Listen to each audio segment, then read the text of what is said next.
Hello and welcome. Thank you for attending today's webinar, 20 Years of MRI Safety, Lessons on the Journey to 2021 and Beyond. My name is Alan Hefferon. I'm an MRI technologist and MRI safety trainer with MetroSense, and it's my honor to host this webinar with Tobias Gilk. MetroSense is the world's leading provider of advanced magnetic detection technologies, which safeguard patients and staff in over 40 countries around the globe. Please visit our website and take our free online risk assessment to identify potential risk areas in your place of work. Before Toby begins, I'd like to point out a few housekeeping items so that we can maximize our time together today. First, the webinar will be available on demand after we finish. You may use the same link that you used to arrive here, and the link will also be in an email that we'll send you after the webinar. Please feel free to share the link with any of your colleagues, employees, or coworkers that might not be able to attend today. Please allow me to point out the various parts of the screen in front of you. On the top left is the media player, which allows you to pause, resume, and control the volume of the webinar. On the bottom left is the question and answer window. There will be a Q&A session towards the end of our presentation, so please submit your questions early and we'll answer as many as time allows. The window in the center of the screen is where you'll see the slides throughout the webinar. To change the size of any of the windows, simply use the controls in the top right corner of the window. At the top right, I'd like to direct your attention to several MRI safety links. You'll find a link to the MetroSense MRI Safety Resource Center, where you can access on-demand versions of all of our previous webinars and other safety content, as well as our online risk assessment. The final window in the lower right gives you a brief biography and contact information on today's speaker, Tobias Gilk. Toby will be introducing himself in just a moment. To hide or redisplay any of the individual windows in the screen, simply use the buttons at the base of the screen. This webinar qualifies for one Category A CE credit only during the live presentation, and you must be online for 45 consecutive minutes. CE credit is not available using the on-demand feature. The yellow button highlighted here will enable you to download and print your certificate, and there will also be a link emailed to you that will go out a couple of hours after the webinar. Please allow me to say how pleased we are to have Toby Gilk with us today. We have a great deal to cover in today's session, so let me now hand it over to Toby. Thank you very much, Alan. Today's talk is 20 Years of MRI Safety, Lessons on the Journey to 2021, the Year of MRI Safety, and Beyond. So with that, let's just go ahead and let's dive straight in, please. Before we get into the meat and potatoes of today's presentation, just a few words about me as your presenter. So I am trained as an architect, and I work with radiology planning, RAD planning. I'm one of the founding board members of the ABMRS, the American Board of Magnetic Resonance Safety. I'm a former committee member and contributor to the ACR's MRI Safety Committee publication, the most recent, the 2020 Manual on MRI Safety. I'm founder of Gilk Radiology Consultants, and through GRC, an ongoing consultant to MetroSense. And so that all of my cards are on the table. I am an employee of RAD Planning, and through GRC, Gilk Radiology Consultants, a consultant to MetroSense, although I don't think either of those really have much bearing on today's topic, but I'll let you make the determination about that. The other of my disclosures, if you will, as a board member of the ABMRS, I am prohibited from speaking on specific examination question content. However, I am permitted, in fact encouraged, to provide education on general MRI safety concepts and principles, and today's talk is definitely going to fall into that second category. So the broad brushstroke outline of today's talk, the things that we're going to touch on. How did MRI safety begin, or at least sort of the popular perception of MRI safety. What happened after the initiating events? And over time, how has MRI as a clinical service changed? And where are we now in 2021 in terms of MRI safety? And what's with this 2021 Year of MRI Safety initiative? And so we're going to touch on each one of these points as we go through today's lecture. But first, I want to put a question to you. What do you think made MRI safety an essential part of radiology safety? And here I'm asking you to pick one. It always has been an essential part of radiology safety ever since MRI was a clinical tool. That one accident with the oxygen tank, that's what made MRI safety an essential part of radiology safety. Or third option, I'm not convinced it's an essential part of radiology safety even today. So click the radio button on the left-hand side that corresponds with the answer that most closely matches your thoughts and opinion. Click the submit button. I'll give you just a few more seconds. Play the Jeopardy themes. Do, do, do, do. Okay, all right, that's enough time. Now, we will look at everybody's answers here in a few minutes, but before we do, I'm going to take a look at the sort of historical realities of MRI safety. So this screen capture right here, this is from AAPM, the American Association of Physicists in Medicine, so medical physicists.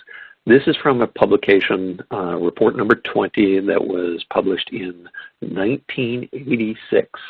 And this document is about site planning, equipment planning for MR systems.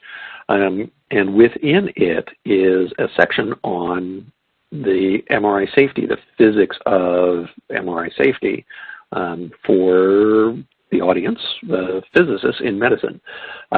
So I want to point that out for two reasons. One, the history of MRI safety may extend back to earlier points in time than many of us think about, but a lot of that early history of MRI safety is really restricted to, or that was targeted towards, the physics crowd, the pocket protector set, if you will.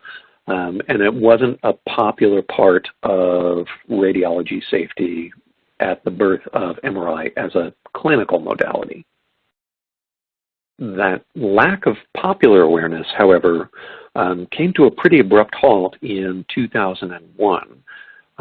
A young boy by the name of Michael Colombini died after an oxygen cylinder was brought into the magnet room where he was being prepared to receive the exam.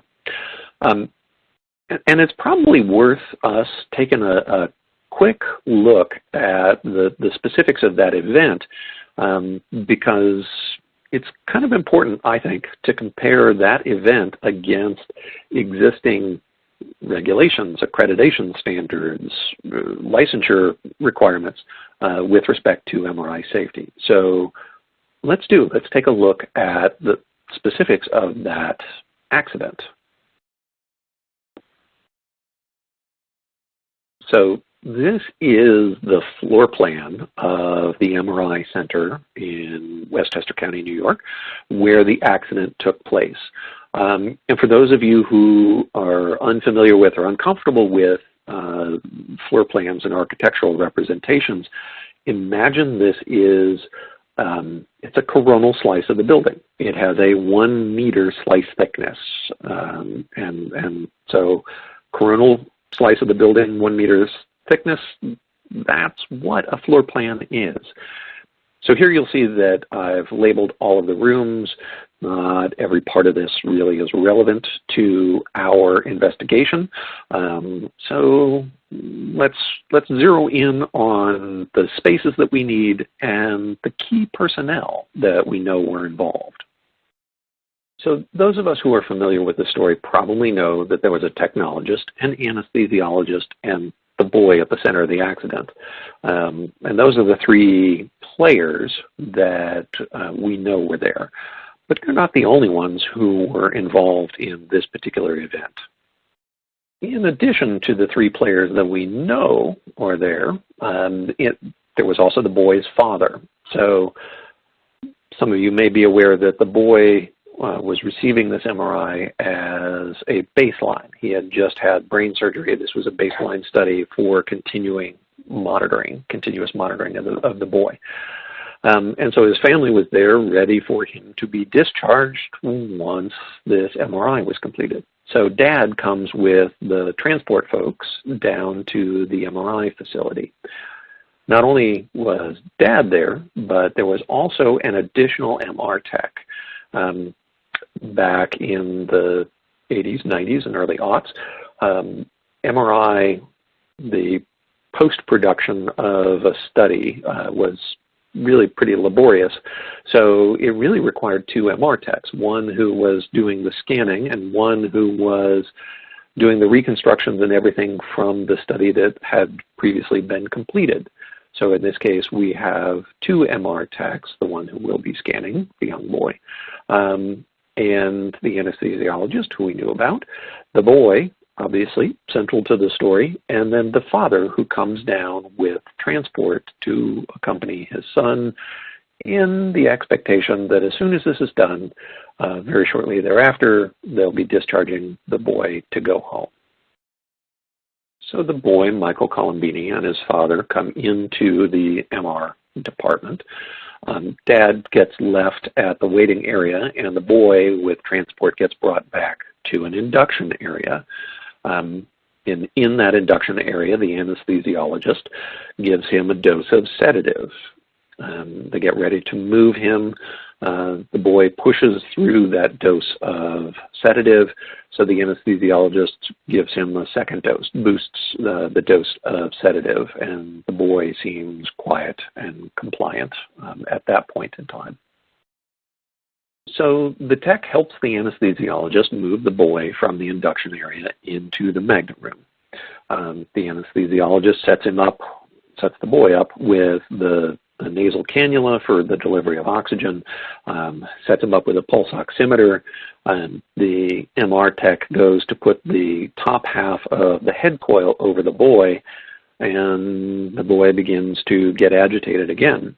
The anesthesiologist administers a third dose of sedative, and the boy calms down. And the tech returns back to the console area to prepare for the study.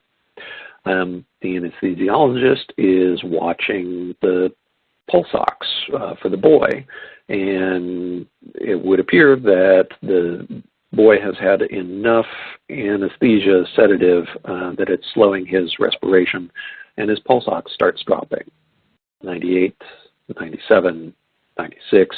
The anesthesiologist goes to the wall outlet that the oxygen is being delivered from and adjusts the flow regulator. But no matter what he does, there's no flow coming out of the wall outlet for the oxygen flow to the boy. And the anesthesiologist is watching the pulse ox drop. So the anesthesiologist starts yelling for the tech and actually goes to the door to the magnet room and is hollering out into the hallway, yelling for the tech. The room is largely soundproofed, so it isn't until the anesthesiologist pokes his head out of the magnet room door and is yelling that the tech can hear that the anesthesiologist is calling for the tech to come and talk with him about something. So the technologist leaves the console to go meet the anesthesiologist and says, "What's up, doc?" The anesthesiologist says, "Hey, there's something wrong with the oxygen. My patient's O2 sats are dropping. You need to fix the oxygen now." So the technologist, who was a relatively recent hire, knew that there was something different about the med gas setup for this particular MR suite. The medical gases weren't provided as a part of the piped system that supplied the rest of the hospital. She knew that this was different, but she didn't know what exactly was supposed to be done. So she went to the other technologist, who was more senior, had been at the facility longer, to say, hey, anesthesiologist needs oxygen. It's not flowing into the MRI room. Can you fix it? The more senior MR tech says, well, if you don't know how to fix the oxygen, now's the perfect time for me to show you. So the two of them go into the MR equipment room. And for those of you who were never in MR equipment rooms in the 90s or early aughts, they were incredibly loud rooms.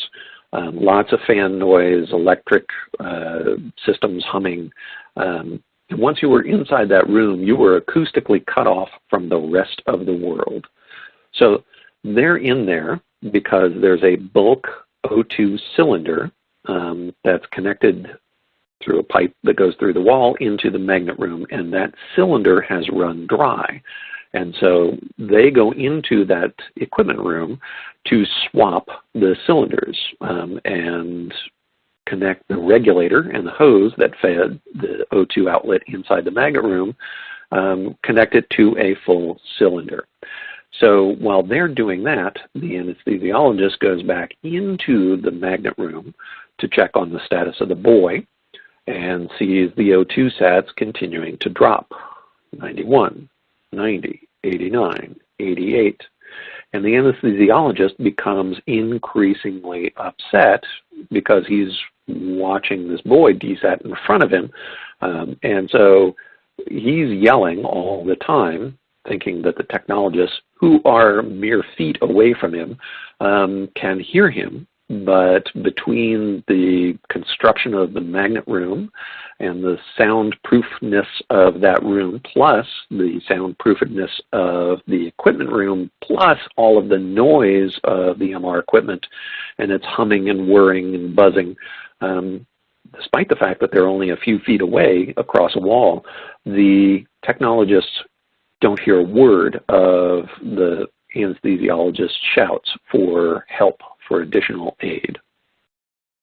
At about this same time, a nurse who had accompanied a patient who was down earlier that day comes back to the MR department because she had forgotten something, a chart, or regardless, she comes back to the MR department and lets herself into what we would call today Zone 3, into the induction area to retrieve whatever it was that she had left. And she hears the anesthesiologist yelling, you know, my patient is desatting. I need oxygen for my patient. And the nurse remembers from her earlier trip down, earlier that day, that there were oxygen cylinders in that induction area. And she remembers, she goes to pick one up. She calls out to the anesthesiologist, hey, you need oxygen. I've got oxygen. Let me give it to you. And the nurse and the anesthesiologist meet at the doorway to the MRI room, and the nurse hands the portable cylinder to the anesthesiologist. The anesthesiologist takes a couple of steps into the room, at which point he's close enough that the magnet can grab hold of that conventional steel oxygen cylinder, and the oxygen cylinder flies into the bore of the magnet. Is ripped from his grasp, flies like a missile, seeking the middle of that magnet, and on its way into and oscillating back and forth before it comes to rest, it strikes the boy in the head, the face, and the jaw several times. The boy winds up dying from the injuries sustained from the oxygen tank impact. Strangely, the noise, the chaos of the tank going flying in and people yelling and screaming, the technologists inside the equipment room are oblivious to all of it, and they continue diligently working to swap the bulk O2 cylinder so that oxygen supply can be restored to the room. paramedics come to begin to extricate the boy because nursing is unsure exactly how to handle an accident inside the MRI suite, so they bring paramedics in to extricate him. And at about the time that they're pulling the boy out of the magnet, the two technologists emerge from the equipment room to announce that they've fixed the oxygen supply problem, and come out of the equipment room only to discover that in the meantime, that portable oxygen tank got brought into the magnet room and the boy was critically injured as a result. And keep in mind, the entire time, the boy's father is in the waiting area, and he is essentially listening to all of this unfold as it happens. So that was the accident that resulted in the death of young Michael Colombini. That accident was kind of the point in the timeline when MRI safety became more than, more widely known than just within sort of the MRI physics community. So that was in the summer of 2001. What happened following that kind of landmark accident? Well, if we want to look at sort of changes, and these graphs show changes over the last 20 years, the blue line is change in the number of MRI studies performed in the United States. And the red line is a percentage change in the number of adverse events, accidents, mishaps, reported to the U.S. Food and Drug Administration. If we look at these two trend lines, granted the number of MRI studies is a much greater number than adverse event reports, so significant changes in the numbers produce a more pronounced zigzaggy effect on the red line because it starts with a smaller number set to begin with than the blue line. So the blue line is relatively straight and flat, but the red line does have some pretty significant zigzags in it. So if we tried to draw sort of best fit curves, slope lines, that approximate the change in procedure volume growth, the blue line and the red line. Well, let's start with the easy one, right? It's pretty easy to do a best fit curve approximation for the growth line, procedure volume growth line. It matches a straight line fit pretty well. The zigzags of the red lines aren't as conducive to a high confidence straight line. Now, if we chose to erase or disregard some of the more ziggy of the zigzags, if we looked at ignoring or discounting the peak numbers, 2008, 9, 10, 11, 12, and then 2018 and 19, if we essentially sort of said, okay, those peak numbers don't exist, let's do a best fit based on other things that seem like maybe they kind of better fit along a straight line, we would have something like this. Now, keep in mind that from a statistical standpoint, erasing all of the high numbers because they make a best fit curve harder is bad from a statistical standpoint. But just to help illustrate this point, even if we take out those peaks, right, the best fit curve for the MRI adverse event report rate or changes over time is more than double the slope of the line, more than double the averaged annual growth of MRI procedure volume in the United States. What this means is, as time goes on, we injure more and more as a percentage of total volume. We injure more MRI patients, or we have adverse events involving a greater proportion of MRI patients. And that's disconcerting. So this is, a 20-year timeline which includes the point at which that accident occurs. So let's point that out here specifically on this time chart, right? So the accident occurs the middle of 2001. Those of you who remember 2001, the second half of that year was kind of a bit crazy. Obviously, in the radiology community, the Colombini accident captured everybody's attention. But then September 11th occurred 6 weeks later, and really essentially took whatever attention might have been being paid to this accident away from the kind of popular perception. The following year, so 2002, the year after the Colombini accident, the ACR released its original white paper on MR safety. And I find it really interesting to look at the adverse event data for the years immediately following the ACR's original white paper. If you look at the data for 2003 and 2004, so the first 2 full years after the ACR white paper is published, the accident data, the rate of change of MRI accident or growth in MRI accident reports actually drops 2 years in a row. And it drops to a point where it, in both 2003, just barely below, and certainly in 2004, healthily below the organic growth curve of MRI procedure volume. In the years following that, however, we kind of lost sight of the priority of maintaining MRI safety.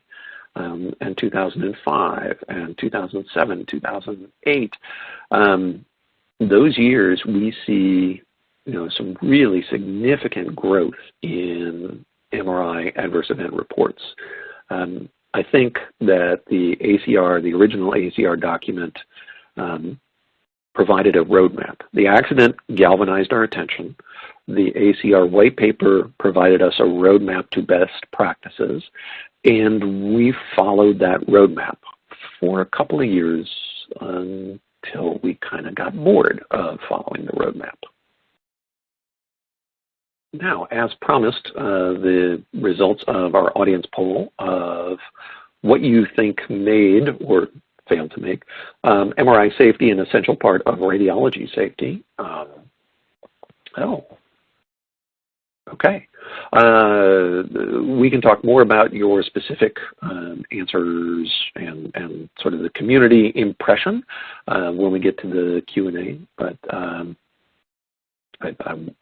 wasn't quite expecting that mix.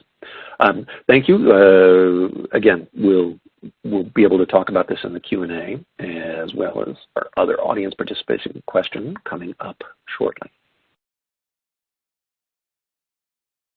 All right, so we've looked at how MRI, as in terms of procedure volume, has grown over this 20-year period. We've looked at how adverse events have changed and grown over a 20-year period. So let me ask you, what has changed in MRI over the last 20 years? The list, in my opinion, is pretty significant. I think we start with the MRI equipment, right? So stronger magnets, 3T as opposed to 1.5, or now we have US FDA clinical approval for 7T clinical magnets. Greater RF deposition. Some of this is hardware with better RF coil technology, transmit coil technology. Some of this is pulse sequence design and the advent of fast spin echo, turbo spin echo. Essentially anything that expedites image acquisition in terms of more signal generally comes because we're putting more RF into the patient. There are, of course, parallel technologies that we're actually increasing the sensitivity and we're getting more signal from the same amount of RF excitation, which is, from a safety standpoint, neutral, or no additional risk associated with greater imaging resolution gains. But over the last 20 years, we have ramped up the amount of SAR, or B1, that gets pumped into patients. Similarly, we have stronger and faster gradients, also important parts of greater imaging acquisition speeds. Gradients are a part of that, which increase opportunities for peripheral nerve stimulation, as well as a multitude of different interactions with implants and devices. That's the equipment. Patients over that same time frame. 20 years ago, MRI patients were pretty much exclusively walkies, talkies, knees, and heads for the most part. And now we're doing much higher acuity patients. We're doing ED, trauma patients. We're doing ICU patients, patients who require ventilation or active, clinical support during their MR studies. We have more implants and devices, and the changes in the MR equipment mean that there are some increased risks or risk factors associated with interaction between the MR equipment and implants and devices.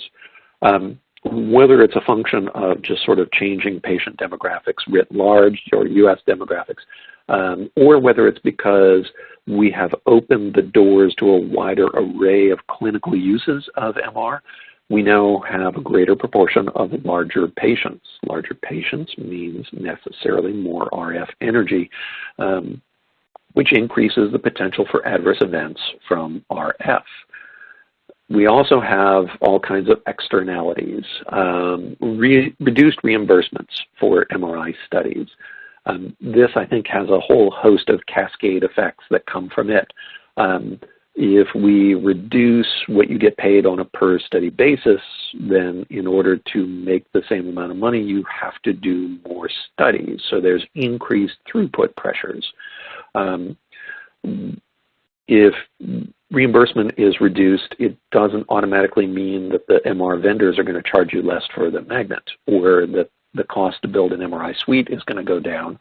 Really, the one variable cost that hospitals and imaging centers have for their MR services is staffing, the number one variable cost. So we reduce staffing, either fewer numbers or people with less experience or lower on the wage scale. We also have more non-compensated time expected of our MR departmental staff, more time spent researching implants and devices. If they're parked in front of the computer terminal, they're not immediately and directly involved in hands-on patient care. So we're peeling staff away in greater degrees. Which of these changes actually reduce the risk to MR patients or MR caregivers? And I would argue none of the ones on the page do. There have been other developments that I would agree, yes, do, but to a large extent, the overwhelming majority of changes in MRI are ones that have increased the risk to patients and caregivers. Which prompts me to ask you about steps that you are taking at your site to reduce risks. So on the screen, there are a handful of different risk reduction factors. And what I'd like you to do is I'd like you to click, whereas before it was the previous one was the one that best matches. Here I want you to click all of the ones that apply to you. If your site has a named designated MRMD, click the button associated with that. If you have a named designated MRSO for your site, click that one. If you gown all of your patients, minimally change them out of street clothes for the volume that's in the anatomy that will be within the volume of RF deposition, click that one. If you have a ferromagnetic detection system that you use for screening patients and visitors to your MR department, click that one. So click, again, any and all of the radio buttons that correspond with practices that you currently deploy at your site, and then hit the submit button. And I'll give you just a couple of seconds more. Click, click, click, click. Make sure you hit submit. Okay, moving on. So where are we now with respect to MR safety? So like we did with changes to MR, here we're going to talk about different elements, different aspects of MRI safety, or ways in which safety is generally required of us, imposed upon us. So let's start with regulation, right? So in the United States, there are virtually no state-level regulations that govern MR safety and MR safety best practices. At the federal level, there are regulations that pertain to the safety of FDA-approved devices, and that means both the MRI scanners plus implants and devices. But in terms of regulation at the point of care, from a federal standpoint, that doesn't exist. Licensure, it's not a condition of getting license to have MR safety best practices in place, again, in most jurisdictions in the United States. A lot of times we defer to accreditation. And, Joint Commission, ACR, DNV, IAC, other alphabet soup organizations that either provide modality level or enterprise level accreditation. When it comes to MR safety, these generally tend to, in my opinion, be window dressing. Yes, there are some mentions of MRI safety in radiology-specific accreditation, but they tend not to actually be real meaningful, or certainly not very constructive to how patients get injured in the MR environment. Instead, we take a look at easy to accredit or certify or survey types of criteria that really have no meaningful impact on MR safety. My favorite example of this is fire extinguisher pull pins, or the using zip ties to replace the little metal cable ties for the fire extinguisher inspection tag. I can't tell you the number of facilities that I've heard that have had surveyors look at those sorts of things and never ask them how the facility prevents RF burns, the single most frequently reported MRI injury accident. So clearly, we've got some priorities out of whack. Even the ACR, for the tremendous value that the ACR has brought in the publication of their MR safety documents, they don't actually require their own best practices as a condition of MR accreditation. The professional bodies, right? We have image gently, image wisely. Why don't we have MRI gently, MRI wisely, MRI safely, right? As within diagnostics, ionizing radiation risks have dropped significantly. Changes in imaging technology, changes in clinical practice. And yet, while those risks keep declining and declining and declining, in part as a testament to the image gently, image wisely kinds of programs, MRI accidents, as we've seen, are growing steadily over time. So we've been really successful in managing ionizing radiation risks. Why don't we apply the same logic, the same structures to MRI risks? Now, that being said, technologist organizations, the folks who are generally at the front lines of MRI safety, have been encouragingly embracing MRI safety information and credentialing and knowledge. So I applaud them. And yes, there is, within the last 5 years, the ABMRS, the American Board of Magnetic Resonance Safety, which for the very first time actually offers certifications, credentialing in MRI safety, which is fantastic. So if you look at the things that make MRI safer, it's us, right? It's the MRI professional community, the boots on the ground. Hence, we are bootstrapping our own MRI safety. If we look at the traditional structures for radiology safety, regulation, accreditation, professional societies, bodies, and standards, those aspects, those typical avenues for safety, they're really not helping us out much in the MRI world. Which brings us to the poll question. So what of these best practices are you deploying at your site? And our 4 questions were designated MRMD, designated MRSO, gowning every patient, and using ferromagnetic detection. Oh. All right then. As with before, if we want to delve into any of the audience reactions, we can do so during the Q&A period. But for now, let's march forward. So the last little bit before we summarize and get to Q&A. So what is the deal with 2021, the year of MRI safety? The goal of this is, now that we are 20 years out from the Colombini accident, I think it's kind of appropriate that we take a moment of reflection, right? Take an objective look at your policies and procedures, your clinical practices, and compare those and revise those as indicated by current best practices. Be remiss if I didn't point you to the ACR MR Safety Manual as an excellent place to go as a point of reference for contemporary best practices.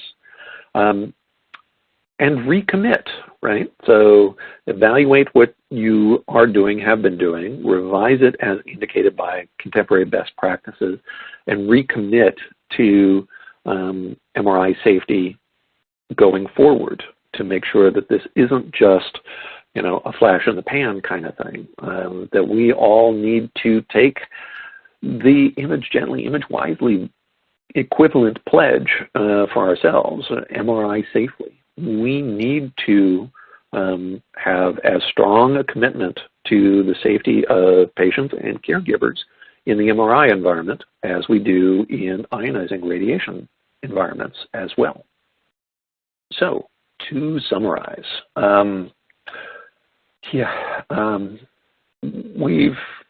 we've learned what we've learned a lot of times the hard way. People getting hurt, equipment being damaged. And when we're talking about people getting hurt, yes, I cited the most famous example of a patient getting hurt, but that means technologists and tech aides and nurses and support personnel, as well as the patients. We need to recognize that MRI is a profoundly safe modality when we follow the instructions. The flip side of that is that accidents, when they occur, are almost 100% our fault. They're almost 100% because we failed to follow best practices.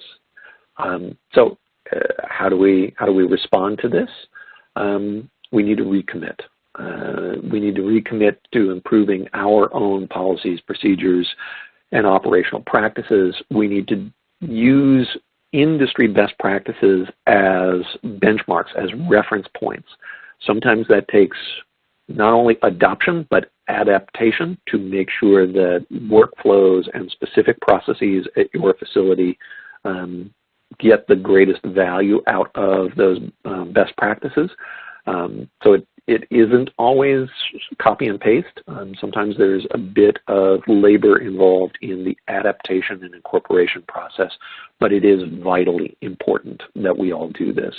And we should take 2021, the year of MRI safety, as the convenient rationalization excuse to do that now and improve our best practices for tomorrow's patients and next month's patients and next year's patients, and continually improve our own safety processes. And with that, thank you for attending. On behalf of Metrosens, on behalf of Gilk Radiology Consultants,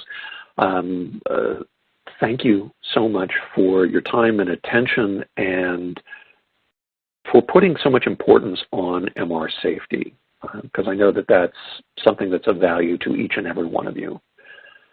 And with that, I'd love to throw it open to questions. Alan, I will leave this to you. How do we best want to handle it from here?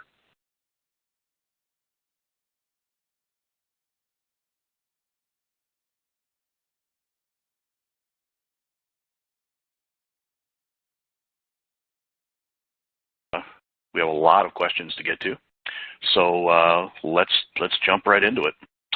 The first one is Toby. Do you believe that the Joint Commission's 2015 requirement to report MRI accidents to the FDA is reflected in the statistics for the years since, or is it your belief that many accidents still go unreported? Well, it's easier to answer the second half of that first. Do I believe that many accidents still go unreported? Absolutely. In fact, if you ask the FDA, they believe that the overwhelming majority of MRI accidents are unreported. So admittedly, we're dealing with sort of fractional information. With respect to Joint Commission, in 2015, implemented in 2016, Joint Commission had their first MRI-specific safety guidance requirements. But none of what the Joint Commission implemented actually said anything about reporting adverse events. Certainly not to the FDA, it doesn't.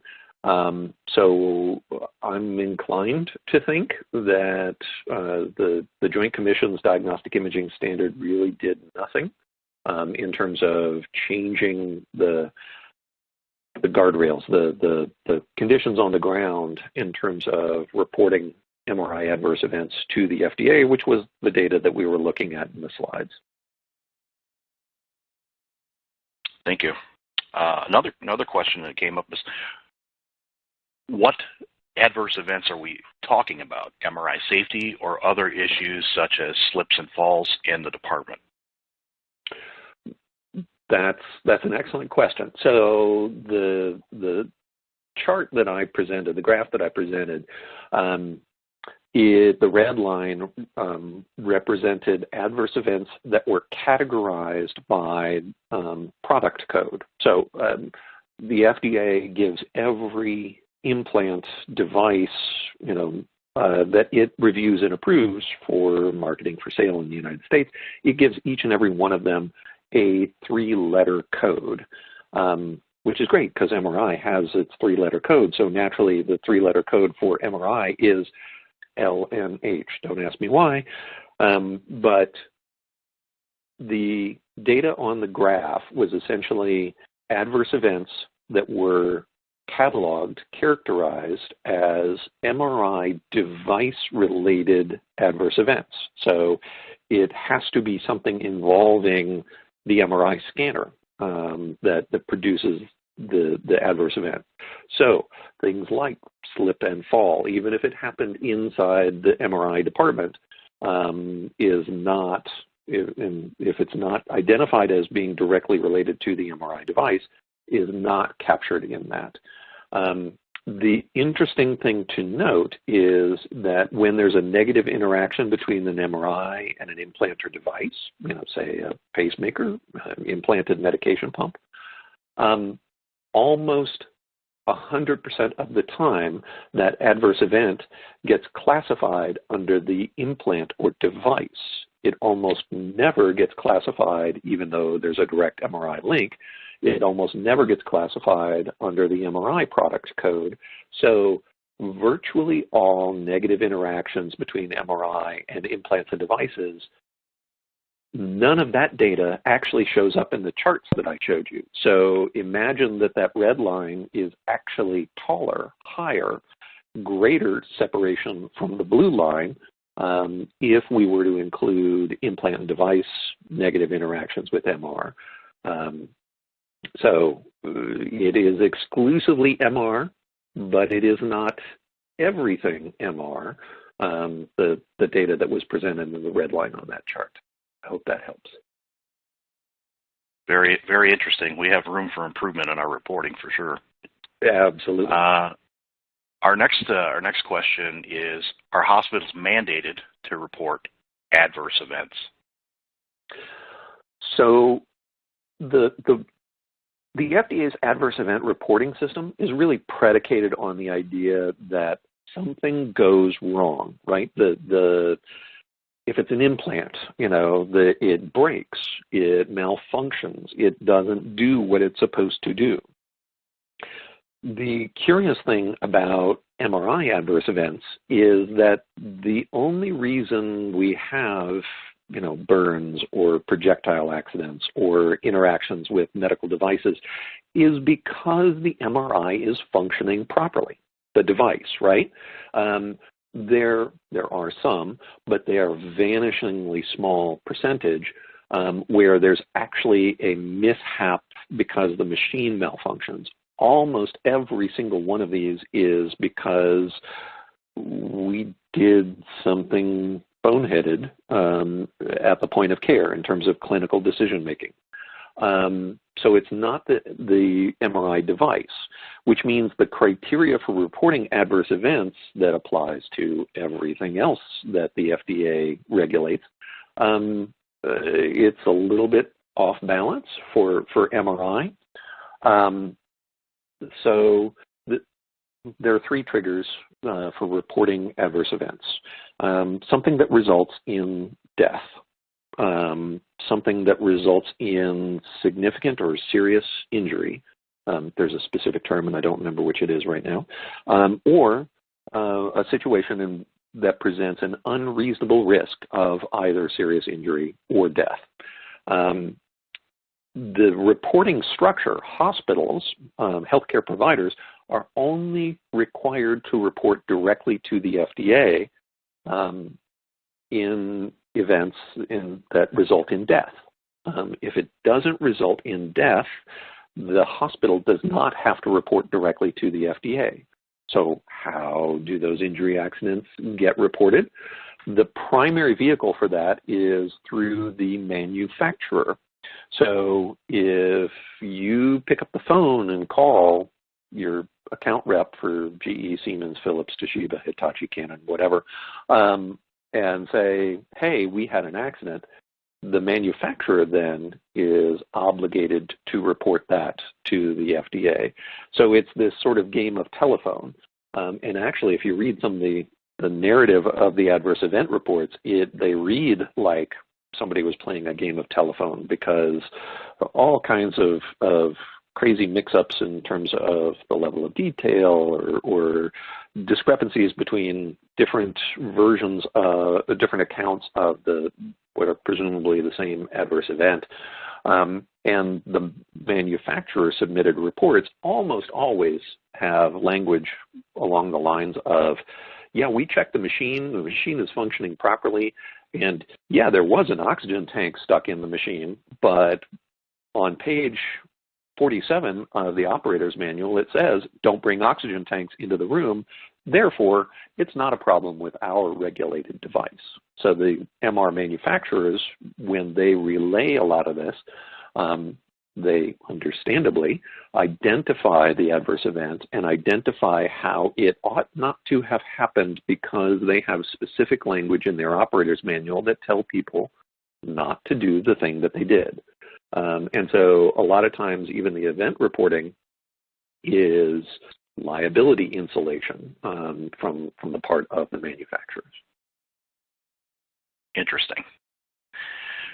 So we have another great question, and thank you everyone for submitting these questions. There's some very thoughtful questions that we're responding to. We have time for probably a couple more. How do you handle a clinic site that does not take MRI safety seriously? Is there a reporting process in which one can stay anonymous that would prompt an inspection or investigation? Yes, there are reporting structures. Every accreditation body should have a way to receive reports of questionable activities or practices. I know that both the Joint Commission and the ACR, sort of as the 500-pound gorillas of accreditation, either Joint Commission, enterprise level accreditation, or ACR modality level accreditation. Each one of those two, and I presume the other accrediting bodies have something similar, have means by which you can submit concerns. Now, whether that triggers sort of an immediate response or whether that gets stuffed in a file for the next time a surveyor shows up at the doorstep for a regularly scheduled review, that piece I don't know. In addition to accrediting bodies, there's also the opportunity to report to state regulators, state departments of health. Different states have different regulatory oversights. In some states, outpatient imaging is largely exempt from Department of Health oversight, but hospitals in every state are clearly subject to it. So your mileage may vary. Depending on where you're located, you may have more or fewer options in terms of reporting what you perceive to be dangerous practices.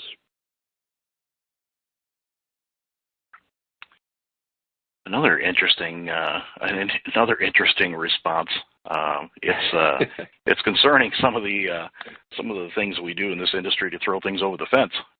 Yeah, and MRI safety has been kind of weird because for the longest time, if we compare and contrast ionizing radiation safety with MRI safety, right, we've always pushed patients to MR because it doesn't use ionizing radiation, right? So it's the safe option. And so, strangely, we've always used the fact that MRI is non-ionizing as quote-unquote proof that it's safe. So when it comes to actually identifying risks in the MRI environment, we actually have this whole body of regulation and practice that keeps pushing people to MRI because it's quote-unquote safe without ever really addressing the unique or particular safety issues with MRI. So yeah, we're really good at throwing the ball over the fence. So our last question is, for those with ferromagnetic detection systems, how effective are they, or is alarm fatigue reducing their effectiveness?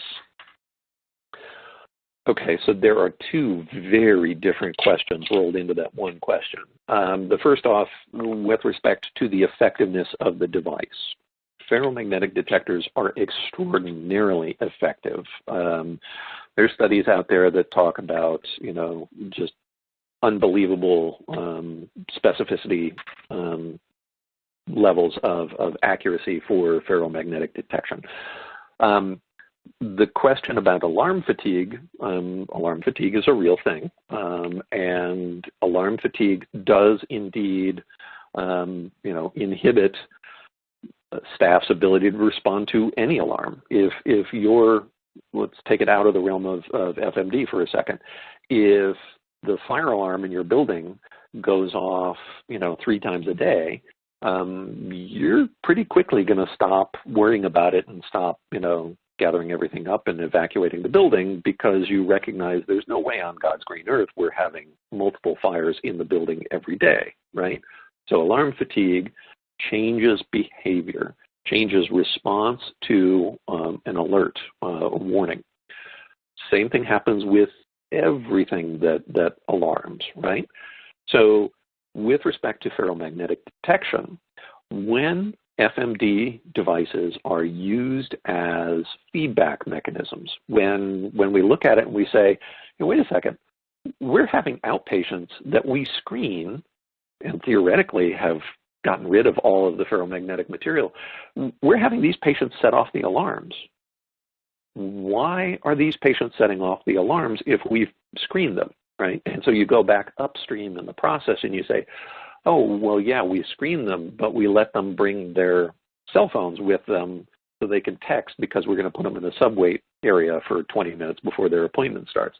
Maybe we should not let them keep their cell phones, or maybe you identify, oh, the alarm is going off, but it goes off because of transport, and what the transport personnel. Okay, well, maybe we need to screen transport personnel. As you begin to use FMD as a feedback device and identify weaknesses or breakdowns in your screening process, you improve the effectiveness of the screening, and simultaneously, as a consequence, you reduce the rate of alarm for the FMD, reducing alarm fatigue. When those alarms do go off, then it's something serious that needs to be paid attention to because you've strengthened and improved your screening and prep process. So FMDs, unfortunately, in some institutions, they are sort of plop and drop and somebody walks away, and the integration piece is never really highlighted for the site. And that's unfortunate because when the integration piece is a part of it, the overall performance, including alarm fatigue and spurious alarms, the overall performance of FMDs just goes up and up and up the more effectively they are integrated as a part of the overall screening process. I would absolutely concur with that. The sites that we see that have great success with these plan for them and institute some changes and adjustments to account for those. I'd like to thank Toby for another wonderful presentation, and for the audience for submitting some great questions. If you haven't downloaded your CE certificate, you can do so at the bottom of the page. If you forget to download that, then you'll receive an email within 24 hours. And we are at the end of our time together today. I'd like to thank everyone for attending today's webinar. And please visit www.metrosens.com for our online risk assessment, and keep an eye out for future MRI safety webinars. Take care and stay safe.